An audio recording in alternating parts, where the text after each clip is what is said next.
Okay, let's dive into this. Starting a fitness journey. It can feel like wading through mud, right? Just so much info out there. Totally overwhelming. Yeah. So what we're doing in this deep dive is cutting through all that noise. We're using this beginner-focused guide to give you the real starting points. Doesn't matter if it's weight loss, more energy, just feeling better overall. Right. Practical stuff. Exactly. We'll touch on setting goals that, actually work, understanding different kinds of movement and nutrition basics that aren't scary, things that stick. And what's really interesting from the get-go in this material is how it frames motivation. Oh, It goes beyond just like the physical side. oh yeah. How so? Well, it talks about the mental clarity, that emotional resilience you build. Plus, the long-term impact on your quality of life.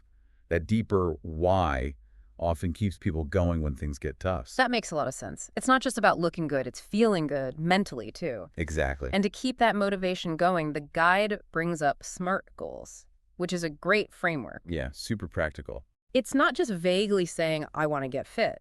It's about making it specific, measurable, achievable, relevant, and time-bound. Think small wins. Those small, sustainable steps, Mhm. that's key, instead of this massive overhaul that just leads to burnout, like you said. Right, which happens so often. And a really important point the guide makes is about progress, redefining it. What do you mean? Beyond the scale? Yeah, exactly. It's easy to get obsessed with the numbers, but it encourages tracking how you feel. Hmm. Energy up, mood better, clothes fitting differently. Ah, those non-scale victories. They're so powerful. Great indicators that things are actually changing for the better. Okay, so let's shift gears to movement itself.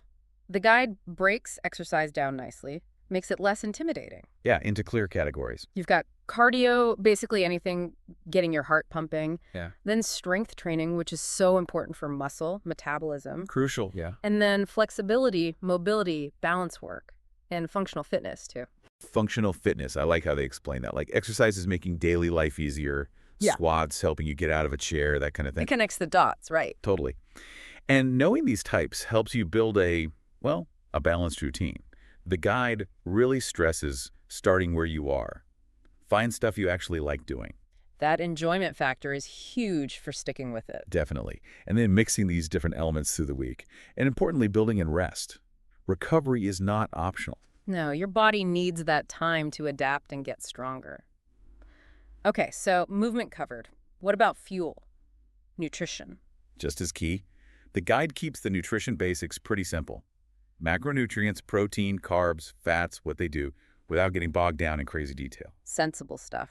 Portion control, thinking about when you eat, and hydration. Always hydration. So important. It's really about building healthy habits you can live with, not some super restrictive diet you'll ditch in a week. Makes sense. It's about sustainability again. That's the thread, yeah. It's not about complex meal plans right away, just understanding those building blocks and making more conscious choices. All right, so you've got your goals, you understand movement types, nutrition basics. Yeah, Now actually doing the workouts. The guide mentions warm-ups and cool-downs essential. Prep the muscles, then help them recover. Avoids injury. and says you can start simple, right? Body weight stuff, no need for fancy equipment immediately. Not at all. Start with basics, maybe add equipment later if you want. The big thing is focusing on good form. That helps avoid those common beginner mistakes and injuries. Good form over lifting heavy, especially at the start. Absolutely. And then consistency. The guide really hammers this home. It's the secret ingredient. Building a routine that actually fits your life, not trying to force some ideal schedule that collapses after a week. Exactly. Realistic is better than perfect, but temporary. And tracking progress in different ways keeps you going, especially when you hit those inevitable plateaus. Helps you see how far you've come. Right. And the guide advises adjusting your plan as you get fitter. Keep challenging yourself, but sensibly. And it's not just physical, is it? The mental side comes up again. Oh, yeah. Exercise is a stress buster, a mood booster. The guide touches on building a positive relationship with movement. Celebrating those non-scale wins we mentioned, and also just accepting that setbacks happen. It's not linear. Not at all. And that's where support comes in. The material points out how valuable finding support can be. Like workout buddies or online groups. Yeah, or even a trainer. Just having that network for accountability, motivation, it can make a real difference, especially early on, Definitely helps to not feel like you're doing it totally alone. for sure. So really, this deep dive into the guide shows that fitness is a long game, a journey. Right, not a sprint. It's about weaving these habits into your life so they stick. Recognizing milestones, staying curious, trying new things keeps it fresh. So the main takeaway, starting doesn't have to be this huge, scary thing. This resource gives you a clear map. Set smart goals, understand the basics of moving and eating well, and get your mindset right. Exactly. It's about taking that first step, then the next one, with a bit of knowledge and realism. Small, consistent efforts really do add up. This guide seems like a solid foundation. It does.